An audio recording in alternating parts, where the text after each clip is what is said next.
Hello, good morning mga kaanlihat sa hatsiri.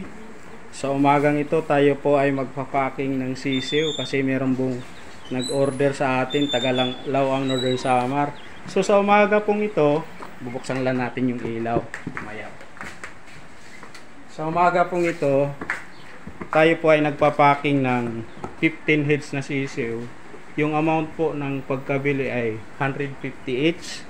So isang napakagandang privilege po na tayo ay nagbibinta ng sisiw kasi para naman kumita po yung ating manukan. Para sa lahat po ng taga-subaybay ko, kung bago ka pa lang sa aking YouTube channel, iniimbitahan ko po kayo na mag-subscribe, mag-comment, nang sa ganun ay lagi tayong updated sa ating mga video na ating ina-upload. So sa umaga pong ito, ipapakita ko po sa inyo yung laki ng sisiw. Ayan po. So bawat karton po ay meron pong 5 pirasong laman. So yung nag-order po nito ay si Brother Darwin.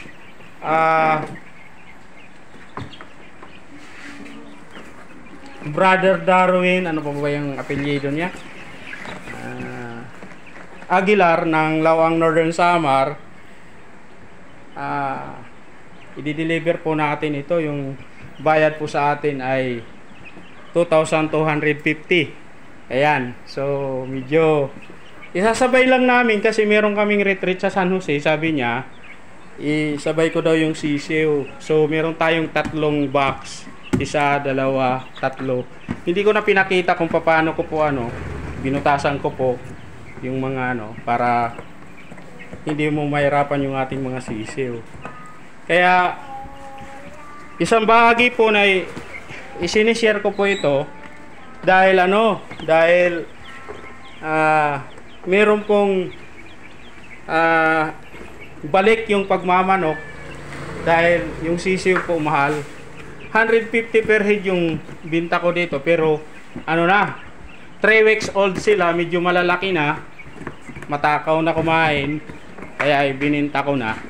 So yung aking day old chicken, 5 araw ito, kagabi nag-video po ako habang nililinis. Ayan po sila, maliliksi po.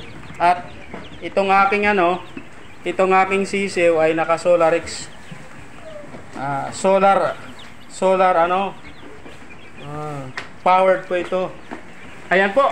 So magandang umaga po sa bawat isa.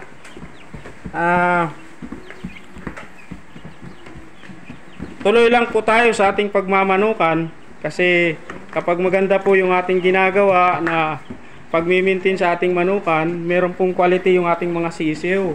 So yung bibili, hindi po mag-aalinlangan para bumili kasi meron pong quality yung ating mga sisiw. Kaya sa umagang ito, maraming salamat po sa bawat isa. Sana nasa mabuti po kayong kalagayan. God bless to all. Bago ako magtapos, shout out po sa mga kaibigan ko, kay Rene Mortalia na lagi pong nagmo-monitor sa aking YouTube channel. Mabuhay po kayo. Sa mga OFW at sa aking mga subscriber, maraming salamat po sa inyong lahat. Mabuhay po tayo. Sabay-sabay po nating iangat ang ating diskarte sa ating buhay nang sa ganon ay tayo po ay maging masaya. Maraming salamat. Goodbye and God bless.